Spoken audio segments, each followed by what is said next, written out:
Alright, hello everyone, Eric Watson here. Welcome to Chat for the Lost Plane, our weekly live streamed post-session discussion where we talk about what just happened during our D&D session. This is the Chat for session 16, so if you haven't watched that session yet, please go do that now, because there will be spoilers. DM Chris is here.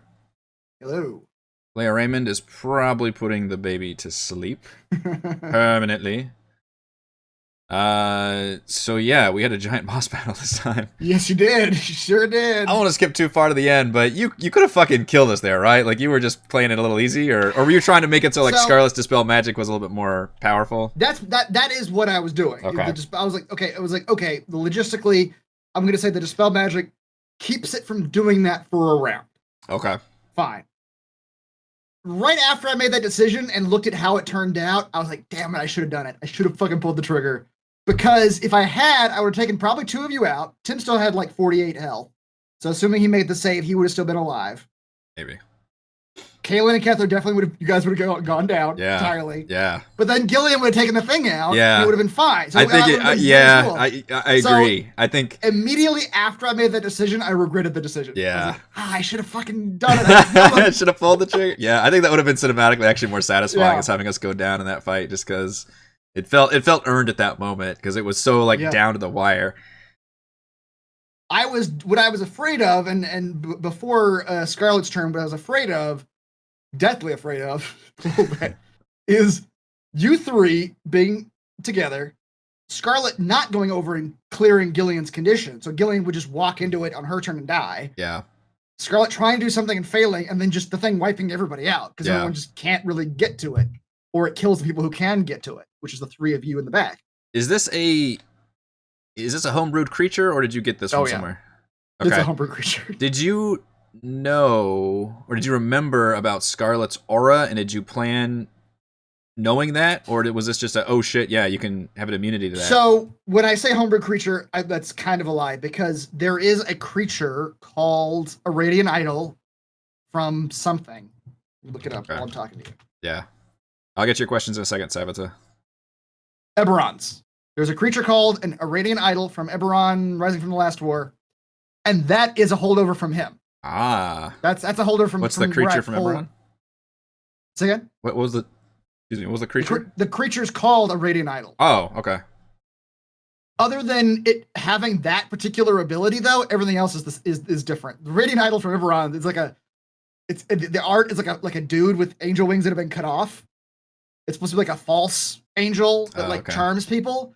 So it's like, well, I like the fact that like the celestial charming thing. Mm-hmm. So I kept that ability and just changed everything else. The Pillar of Light, the spells it can cast, all being like enchantment. Okay. Like mind control spells. It was a fascinating creature. The way you could kind of like tactically, it was interesting because you could anticipate what it was going to do the first time you did it. It was like, it's going to do these three things. It's going to cast a spell.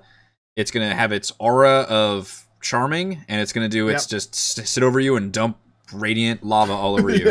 And that was still terrifying. Yeah. Because in this arena, we can't move around too much. And interestingly, because Scarlet has that protection, we had to make a choice to either stay near her and thereby cluster up together, or scatter and thereby be susceptible to the charm effect. Now, that particular dynamic I did not see coming. And that was my expectation for this fight, was that you all would immediately recognize we need to scatter like roaches. Because the island in the middle of the grotto is kind of a trap. It's like, okay, we can get on dry land and we can attack it from there.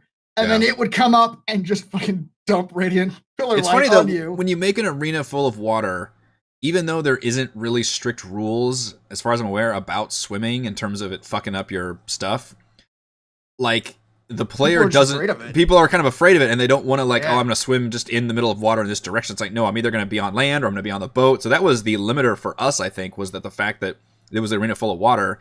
And originally I think we were talking about, okay, we'll row the boat over here and do that. But then that first turn, you just came over and melted the boat. Yeah. We're like, oh shit. Because we didn't know what it was capable of at that point. Exactly. Which that reminds me of, get boat back. Forgetting the next session. Oh yeah, the boat. All right, so before I forget, Savita is asking about the voice thing that you used. Oh, okay, yes. Ramael's voice. It is a program called VoiceMod. I think if you just Right. Google VoiceMod, it'll be probably the first thing that comes up. Test that. But yep, voicemod.net. It's a pretty cool program. It took me a while. There's a lot of really useless ones on there. There's a lot of really useless ones. Yeah, he tested it with us the other night, and there was a bunch that just sounded like bad audio quality for a lot of them. Right. Like, this doesn't sound good. But inside of VoiceMod, there's one called Storyteller Drama, which sounds like this. It's pretty great. Yeah. And on that, you can turn up. There's like things where you can turn up how much the effect is on, how little it's on, how much reverb that one has. So and you have to put the input through Discord for this program. So you have to do it in an order. If you turn on the off. program, then you have to change your Discord input to not be your mic, but be that has to go through that program first. Yeah. Yeah, that was really cool. You can assign it hotkey so that when I press F6, I'm my regular voice. When I press F8, I'm the storyteller drama voice. Okay. And of course, hilariously, when I didn't do that. God. You have to go back and watch that part. I don't know where it is in the video, but it's so fucking funny. It's just the way, because it just transitions like it was just hysterical. Like when you start saying specifically, my DM voice, well, it took like a line or two before we realized, oh wait, he's doing his like narration voice, not the dude's voice, because it sounds like he's just saying specifically Tim and Scarlett. It's so fucking. We were dying. You just hear it in that voice because you can't tell. You shift to like third person narration at that point. Yeah. It was. I mean, it was pretty obviously early on because we were still talking, but yeah. You totally used the same thing you did with the demon lady. You're just like, all right, I'm gonna project the villain here, so they're not actually here. Which, because in D&D, you can't fucking have your villains show up because your players have all kinds of tools. Yep. So, and that's the exact same thing as Irathon earlier. It's how do I introduce them to this villain without allowing them to be in the same room as the villain? Yeah, and just hologram projectors basically is pretty I mean, I did it in Tomb, I think, at one point, or at least a couple points, probably. Oh, yeah. Some bullshit holograms. That's right. And you had, like, dreams, too, in Tomb with the witches and all that, which... Yeah. I still contend with the actual main villains of Doom. I would agree. Yeah, I should have made that a little bit better. Yeah, it's interesting how having the enemy just being able to fly, like hover above people. It's amazing that how much that screws your party. It's stymied. Yeah, like poor Scarlet, which we already established. I think when we fought the dragon, like she couldn't do much at range. Right. It was just like a gap in her skill set, I guess. Yeah, which it would be in Gillian's as well, except Gillian got this amazing like throwing axe that actually does pretty solid damage. Yeah, so she was able to do that. And then of course Raymond playing Tim just used like, which okay, that's the thing we need to talk about. Okay, let's start. Let's start from the beginning. Okay. And try to work our way forward as much as we can. Yeah, so, yeah. The voice we already covered. You guys went in and talked to Romeo, right? Yeah, we talked to him, and that pretty much went as we thought. Which that was an exposition dump. Yeah. Yeah, there wasn't going to be any kind of. You guys have learned that the Celestials are just nothing but. Yeah. Just genocide. At least Irathon offered to for you guys to work with her, but you guys weren't interested. The Celestials are not interested in dealing at all. Yeah. And then the thing started. We talked about you guys being kind of surprised, and like I said earlier, I expected you guys to sort of, upon the understanding how the pillar works, to scatter and be like, okay, we actually can't have two of us next to each other. We need to spread out. But like you said, the water thing and the aura, the Scarlet. Well, it was aura the water thing, so, and then, that was the other big. Is I was big into God, Scarlet A can up your saves if you're near her, which is a big deal. Yeah. And B, it make you completely immune to this charm effect that it seems like it's got always going to be on, and the fact that it can incapacitate you. Yep. That seemed real fucking bad. Yeah, you just lose your turn. So it's like, shit, I don't know. At that point, I think we made the right choice. I think just taking that AoE. Yeah. But obviously we didn't know the damage you could do on that thing. Holy balls. I didn't think 79 was going to come up. Yeah, I didn't even hover over the number and see what kind of rolls that was, but because you did, I think 50 some the first time, 50 some the second time. Yeah, and the third one was that 79. We're like, whoa, okay. A bunch of 8s there, yeah. Which I think that was only triggered when Gillian actually walked into it. That wasn't even the big one on all of us. That's true. That was just for Gillian. Yeah. Yeah. She just ended her turn within it. Yeah. So yeah, you guys started fighting it just full on. And then you want to talk about the water stuff, right? In terms of how you ruled that, yeah. I don't know, man. I just making shit up. I knew you did, yeah. I mean, it doesn't have... So, water is not an element in D&D, No, technically. It's not. Yeah. So it's not like it type. has... Yeah, it's not a damage type. Chat had an interesting point where they were like, well, isn't it just radiant fire, which apparently maybe doesn't operate the same as fire. I mean, Yeah, it would be in your DM like prerogative, and I don't know how I would rule this either. You could just say like, okay, you cast water on it, just fizzles around it because of its radiant fire, and just shut that shit down immediately. And I think you wanted to be like, well, I want to have this be good things, but then you opened up this can of worms where it's like, oh shit, everybody has fucking water powers. I didn't realize that. And they're all going to use all their water power, and like wall of water suddenly does damage, like all that. And I'm like, oh, you went down a scary road there. Open the floodgates. On the other hand, I thought it was a one-off thing. Yeah. Because pretty much, I will say, it's pretty much as soon as Gillian was like, oh wait, so the water did that damage. Yeah. And I was like, oh shit, this is a thing. Fucked up, yeah. Like this is a thing. Because in wall of water, and then Raymond did the raising of the water. Yeah. I think all those things just did some damage you pulled out of your ass, which on the plus side, thank goodness, because that ended up doing probably a solid chunk of the total damage we did to the damn thing. For sure, yeah. Otherwise, we were... My guide was basically just equivalent level damage spells. I was like, okay, what does a third level damage spell do, generally speaking? I think you ruled it pretty well on the fly, and it ended up being pretty well balanced because Tim couldn't do anything else, really. I mean, Raymond playing as Tim, we're not sure what the best play there was. I still can't believe he doesn't have any good fucking heal spells. That shocks me, but... I'm sure he's got a heal. He's got a straight up... Well, this is also the end of the dungeon, so maybe his actual spell slots may not line up. He's got a heal. The heal does straight up 70 healing. Okay. But that's one person, yeah. And that was the interesting thing is we were all taking all of that damage at once. It was just mass AoEs. But that was the only thing like he was doing. Yeah, I just noticed at some point, like halfway through the fight, like, God, we're not doing a whole lot of damage to this thing. Like, we're just trying to survive. Early on. And here's a question I know you're going to ask at some point. So, and you kind of asked it at the end of the session. I had 2 backups. I had 2 backups in play for if you guys really rocked that Went fight. yeah. I think I mentioned the Slod never showed up, so I was like, okay, the existing Slod. I mean, this one creature took you guys the entire session. Yes. So I at some point I was like, no, I can't introduce these creatures now. It's too late. Like, if I do, this fight's going to go past 10 o'clock. Yeah. It's just not going to work. That was a smart move. So the blue Slod never showed up. If you guys were doing really well, the Chaos Beast could have called that. Someone's that Chaos Beast. He could have called that back up. Yeah, instead you had to tune it the other way and like, all right, I'm not going to do this like final explosion on you guys. Yeah. I mean, the magic eyes kind of did the role of being minions somewhat. Exactly. Like there was something else there. Yep. But mostly we rarely attacked them, I think. Yeah. For a lot of it, you guys were spending your turns fighting the environment. Yes, that's what I mentioned. Yeah, we're just trying to survive, like swim and grab people and just survive thing, which kind of it made it more of an interesting fight. If you're just rolling dice and you're attacking, I'm missing, you're making a save, all that, like that can be interesting somewhat, but honestly, it's all these extra bits that makes all these fights so much more dynamic and interesting and memorable.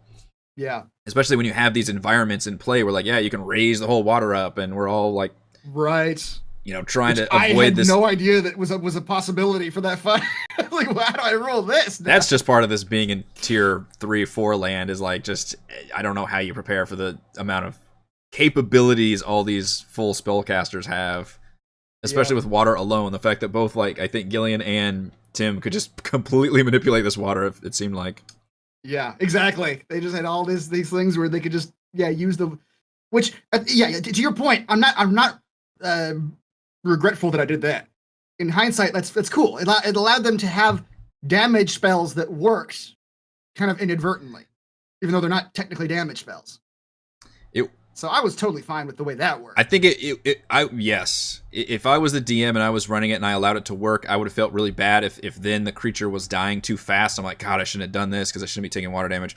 But it ended up actually balancing things in our favor because we were struggling so much to deal any damage to it. Yep. I think I was dealing fairly consistent damage because I could just shoot it at range the whole time. Yes. And then it was basically the water after that, and Gillian's Phase Axe. Yes. Like the other two things. Yep. Those were literally the only 3 sources of damage. Yeah. Arrow bolts, water spells, and the Phase Axe. Yeah. But like Scarlet was critical of like shutting down the charm. Yep. Kethra, I feel like even though Kethra got the MVP, I don't think she was able to do hardly anything in this fight. Yeah, Raymond. She saved. It's because he was running Tim also. Yeah. But she saved Scarlet at one point. Yeah, that was a nice rough moment. Yeah. But otherwise, like damage wise, she wasn't able to really get much ground with the way these creatures were floating. And can't do sneak attack if you're not flanking enemies. So something to keep in mind for all of you out there. Like a flying enemy can stymie your players quite a bit. Even high level players, apparently, we don't have good solutions to that. Yeah. I remember that being true of like that Beholder fight, I think, in Tomb, where it was just having a flying creature just made it so much more challenging for a lot of different players. Yep. Yeah, a lot of players, combat-wise, are so comfortable thinking of it like a chess match. Like I move my piece next to your piece, and my piece does damage to your piece. Yeah. I'm trying to see if there's any questions in the chat. Chris? Are you doing anything special to balance these encounters? I like how you're taking the part of the edge. I fucking wish I'd pulled the trigger. I really regret that now. I think because even as a player who would have been killed there, I think that would have been, or at least knocked unconscious or whatever. Yeah. I haven't knocked anybody out yet. No. This whole game. That one felt earned. That moment felt right for it to happen too. Yeah. I felt bad for Scarlet. I was like, because this is on you. You've got to fight this again. She's like, I can't. I have nothing. I can't reach it. And I was like, fuck. Yep. Yep. And if I had known, like I said, if I had known that Gillian was about to do 20 damage to it and finish it, I would have been totally comfortable. I didn't know. My problem was that I just didn't know what I was gonna do if it took all of you guys out. Like if it killed the 3 of you with one pillar, and then those 2 weren't able to kill it by its next turn, which could have happened because if Gillian misses and Scarlet still can't hit it from there. It moves over, takes you out. Moves over and just does the lava thing again. What the fuck do I do that? That's when I end the session and I have 2 weeks to figure out what I'm going to do. You all wake up in heaven. I don't know. We've never experienced a TPK, and that was... Yep. Would you say that would be the closest we came to it? I think so. It's weird because nobody went down. We've been in fights where like people went down multiple times, and we remember those like really hard fights. But I still there are fights I remember that I feel like I remember where the option of a TPK seemed on the table. Yeah, I think we talked about that bar fight from the bar fight felt like that was on the table. Yeah, multiple people. That was an easier one. I feel like if we had TPK'd in that bar fight, you could have easily done like you wake up tied to chairs. Absolutely. Yeah, they were just people, so it was like, that would have been a great one actually to be knocked out at. It wasn't like just random monsters or genocidal celestials. You know what I would have done? I would have done one of you like slowly is opening your eyes and you see the slot are coming to help you to fight the celestial creature. Yeah. And the slot will take you back to their caves and you wake up, Yeah. Maybe I would have done something like that. I don't know. I mean, it was so close to death too. You could just have like us barely conscious and then like a slots come in and they're able to take it down at the very end. Maybe that feels cheap. I don't know, but what do you got at that point? Yeah, we're not in the business of necessarily ending the story here. Exactly. But in terms of the question on how I balance these, man, I don't know. I tell you, I got Chris loves to make monsters. He loves to make monsters. He loves to role play monsters, and he loves to give all their abilities. I don't know how the fuck you balance that. Because you're not playtesting the shit. Right. I use a website called Cobalt Fight Club that everybody should be using to like just balance encounters. It's great because you can plug in like, okay, I have 5 level 15. Is it though? I don't know how much I actually trust those challenge ratings these days and all that. Well, it's kind of okay. I'll say this about it though. at high levels, and someone gave me this advice very early on, somebody in the chat, and I've been using it and it's been effective, is to ignore the multipliers. Because what happens is like if you add, like if you're all CR 15, I add like 115 and then add another CR 15, it does like a double multiplier. So it defines that battle as impossible. But if you just take the core CR, like experience points of that creature, and don't multiply it, then it comes out to be like a medium fight. Okay. So if you ignore those multipliers, In terms of having multiple creatures? Yeah, exactly. And to some degree, I decide like, okay, there is some thought I put into it. Some of it's subconscious. We'll see how much of I can actually conjure. Because when you're making this creature, you're not actually calculating a CR, are you? No, I mean there's a math for that in the Dungeon Master's Guide, but and I'm not doing that. Yeah, for sure. Like you're base level, that's what I'm. Yeah, almost the CRs. I'm pulling health and ACs and like saves and the DCs and all that. Yeah. In terms of like abilities and how much damage it's going to do. So here's my logic on that with these big monster creatures like this. If a creature is only going to be on the board 2 or 3 rounds, it should fucking do half their life in one attack, because they're only going to be there for 2 or 3 rounds. So yeah, if whatever to get the most mileage out of it, let it like do half their life in one round. And that's kind of what this creature was doing. It didn't end up being quite half your guys' life. How many rounds did we go? I felt like it was more than 3. I think it was 4. I think. Okay. I think you had 4 rounds of the creature going. I think. Yeah. I think how many times it actually did its thing, and also this is how you know it's a homebrew creature. I broke the rules. You're not supposed to be able to like even monsters. There's no monsters in the books that say like, okay, you can cast a spell and then you can do an attack and then you can do an aura ability. Yeah. Well, most.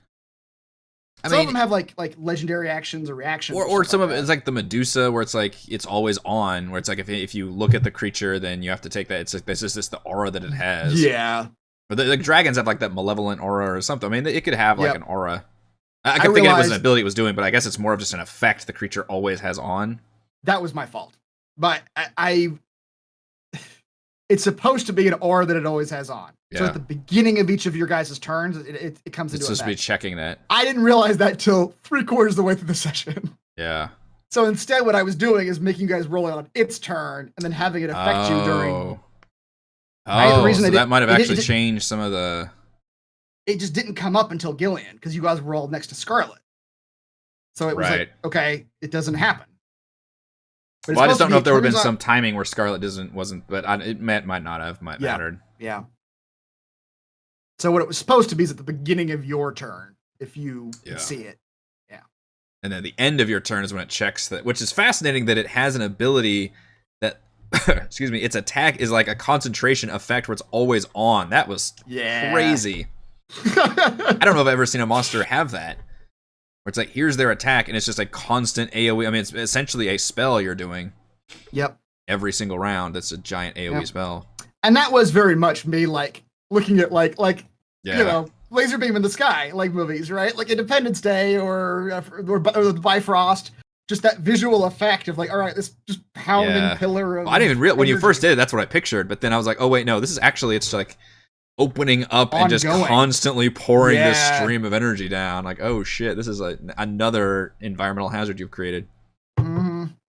And those eyes, they just kind of shot those laser beams, one each or something. Yep, that's all they did. I think they were just intended to be minions. I'm pretty sure we summarily ignored them. Pretty much. They mostly died from the water. Okay. Scarlet attacked a couple, did some hits. Because they got close enough. Yeah, exactly. But for the most part, most of them died from the water. Yeah. Well, thank goodness for that water ruling, because holy shit. That's how you guys did all your damage. That ended up being. Although I wonder if I had said no early on, if you guys would have just switched tactics and done something else. I don't know. It seemed like I don't know either. Pretty stymied. Yeah. God, I was missing. What was its AC? 18. Pretty high.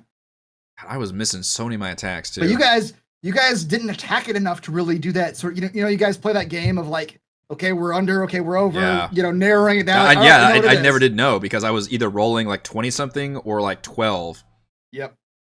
And that was the problem, is I could attack, and I did my most efficient thing. I did the Slayer's Prayer right at the beginning, and then I spent all 3 of my bonus action, like all that shit, attacking that thing, probably like 2 or 3 rounds in a row, and only ever hit like on 1 to 2 attacks. I never could hit all 3. Yep. I burned through all my 3rd level spell slots doing counter spells. Yeah. And I mean, even though, which that's one thing that I realized during that fight, I'm kind of tangentially aware of all the like immunities and buffs that like Scarlet's a lot to keep track of. But what I didn't realize until I got into the session and started reading the creature's spells, because I was like, okay, the creature has this long list of spells that he can do once a day. Each one is once a day. They're all like control people spells. Yeah. Hold person, charm monster, mass suggestion, compulsion. It's that. What's weird is the fine print on a lot of those spells. Even if it incapacitates you, it still says is charmed, and then the charmed person is incapacitated. I don't know why that. I guess because people that have the charm immunity or resistance want to be able to be immune to that. It's basically being immune to any kind of mental domination. Yep. And I didn't realize that until we got in the fight. I was like, all right. You actually read the fine shit, print. This spell says charm. Oh shit, this spell says charm. Oh shit, this spell says charm. All right, all these enchantment spells are charms. Yeah. Great. And it was the one that wasn't was the one that you did counterspell. The was paralyze. Person. Yeah. It was that's a good one to shut down, but. And that one time, I considered not casting a spell, but then I was like, no, I'm gonna cast it just to make Kalen burn a spell slot, just for fun. Because he'll do it. He doesn't know. No. It's kind of a little bit role playing him too a bit, because he really doesn't he's not that smart about tactically determining. Like, it's just Scarlet's immune. I know it's a counterspell. I know he's gonna counterspell. That's right. Yep. If I can't cast Fireball, I'm gonna counterspell. Yeah. Let's see. Looking for more questions. Talking about Raymond Frostmaiden a little bit. Oh yeah. Party dies, run Frostmaiden. Party dies, run Frostmaiden. That is what would happen, I suppose. Man. Yeah. Are you ready for that?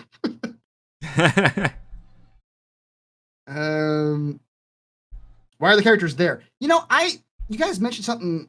Oh yeah, we need to do last week about like a story so far session or something like that. I was thinking about writing something like that. I think because something came up in Discord, but I forgot about it. I mean, as far as I know, essentially, we just have the one main plot, which is we were taken to this plane of existence, and the creator is missing, who were summoned by his like familiars or friends or right hand people, whatever. Yep. And we've just been on this like search mission to go find him, and we had to first go to. First we were summoned to the tower base, I guess, that the creators was based at, and it took us a while to get out of that tower. And then once we reached the actual world map, we went to go find his girlfriend, which was the Druid Grove lady, Marina. Yep. So it took a while to get over there, and then we ended up fighting her. And we learned some information from her that he had gone. What I'm getting at from different stuff we've learned is that the demons and angels, there was a renegade group of demons and angels that came to this plane, wanted to quit their war and just hang out here in peace. And then both sides seemed to follow them here or find them here and then wage war. And then for some reason we don't know yet, the creator has gone missing. And presumably he's the only one with the power to like stop all this, basically. So this world is like under attack, but by angels and demons. Demons are just being demons, as far as I know. Angels are actually trying to like scorched earth this whole place, just destroy this whole thing. And we're still trying to find the boss of this whole area in order to shut this shit down. And we were on our way to the island where I think the creator was last seen. Was the last information we had? That's what the and just gave as we were going there, we were attacked by Slod. And one of the things that had happened is one of the right-hand familiar people had gone to talk to the Slods because the Slods in this area are not hostile and they might know some information or be helpful or something.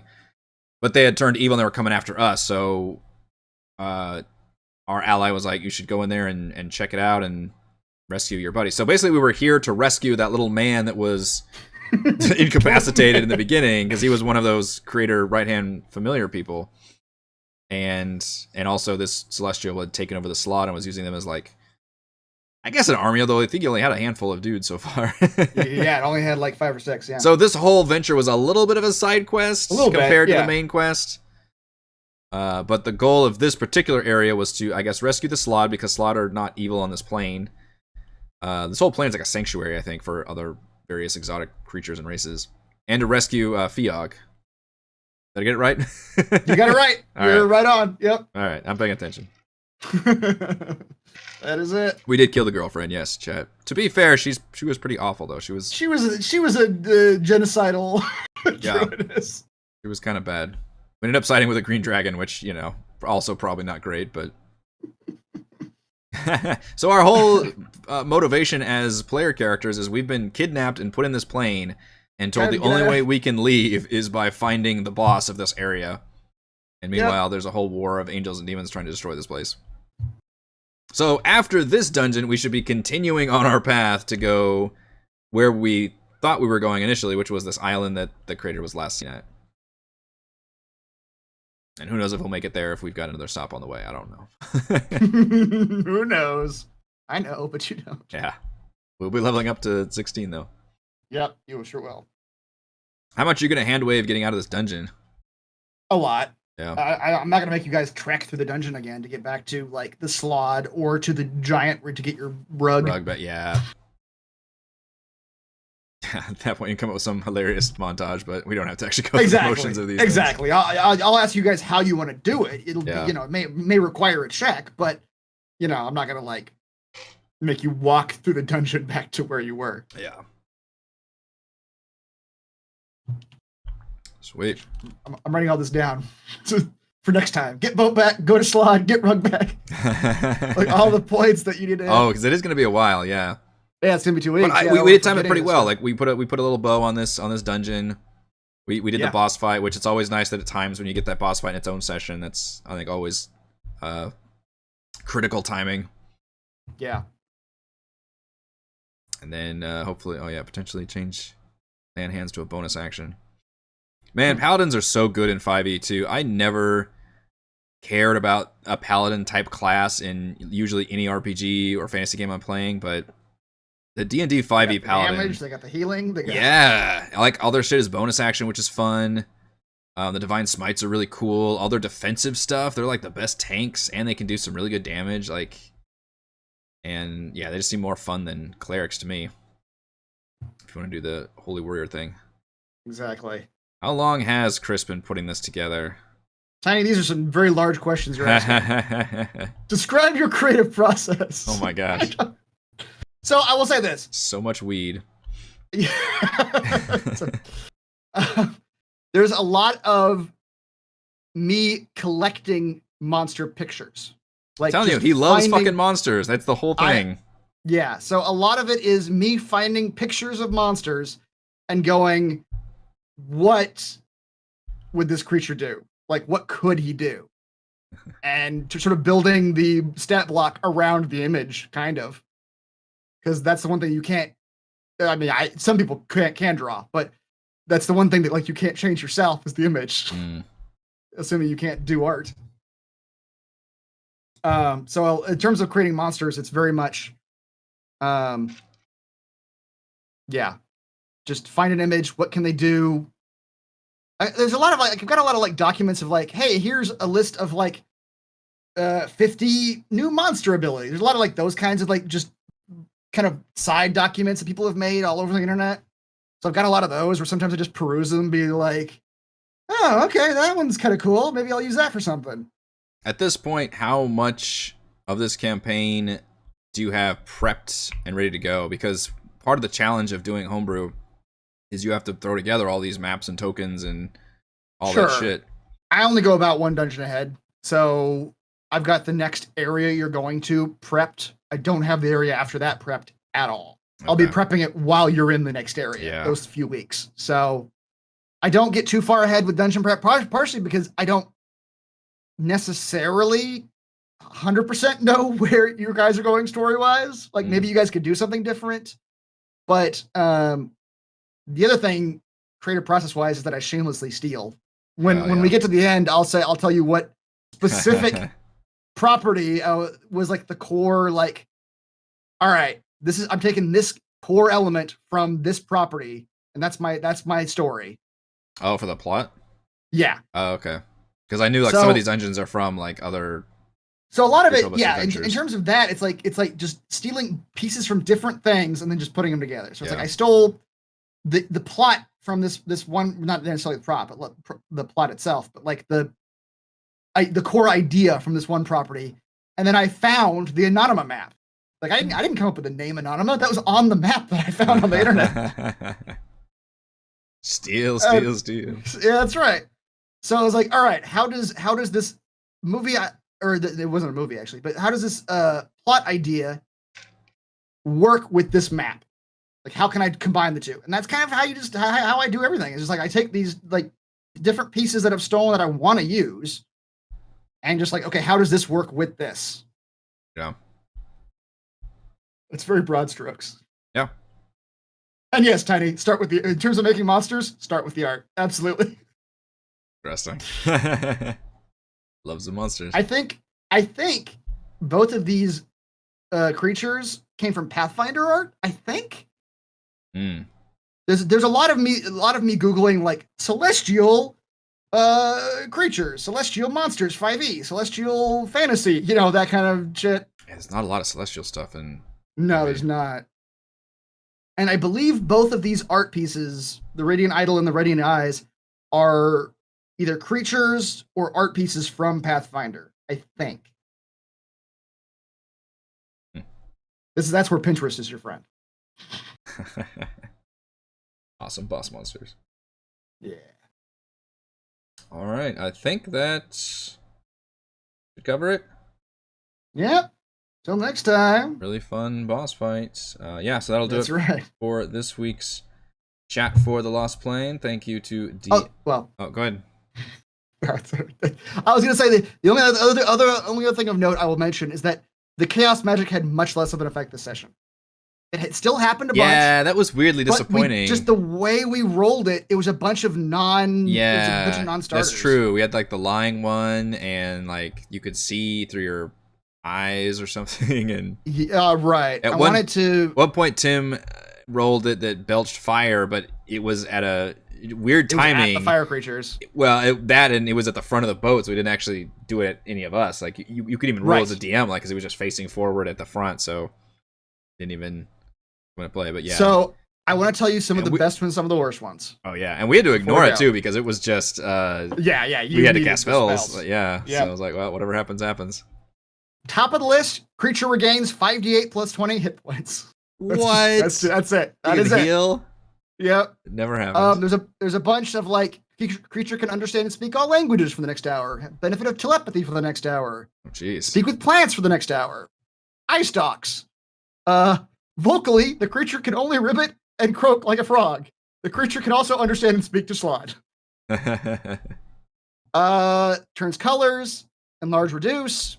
So you did get a bunch of these. Magic Mist. Yeah, the enlarge, reduce. I mean, technically, although 1d4 on it, obviously it wasn't a drop in the bucket for me, but yeah. Creature's body stinks uncontrollably, which is a 10-foot radius DC 15 stinking cloud spell for 1 hour. Boy. Okay. That one would have been bad. That would have been bad. Confusion spell you got, grease you got, teleports to 20 feet to the east you got. Those all have big effects though. This is one that I actually I didn't quite know what I was gonna do with, but I was like, it's too much fun. The creature can see 1 round into the future. What?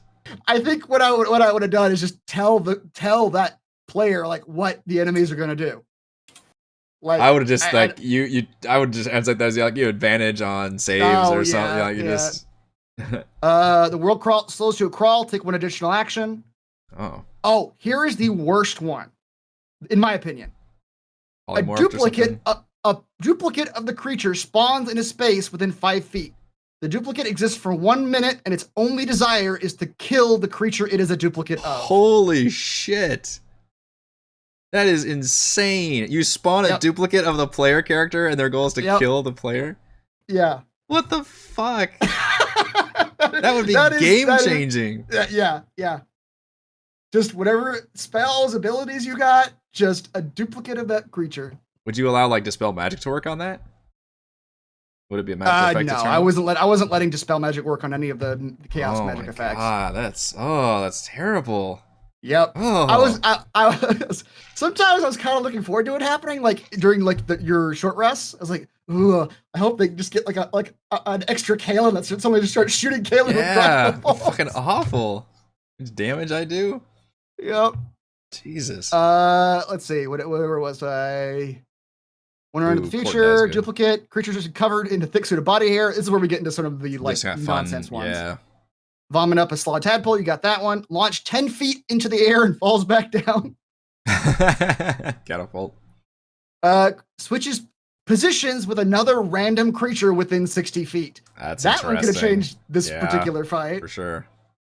Eyes and veins glow in the dark. Next damage roll the creature makes deals max damage. That one's really good. Ooh. Covered in glitter. Next hour, creature. Oh, yeah. Mouth's not syncing up to speech. Loose objects. We had that one. Hovers 4 feet. We had that one, or 4 inches. How many of these are there? Like 30 something. Okay. I'm almost done. Capable of telling the truth and capable of telling a lie. So there's 2 different ones. Oh. We only ever got the lie one, I think. Yeah. Creature turns into a random beast for 1 minute. It's 1. That's all of combat. Yes, it is. That's also would have been really bad. I would have used polymorph rules though too. Like if they get damaged. Yeah. Okay. Yeah.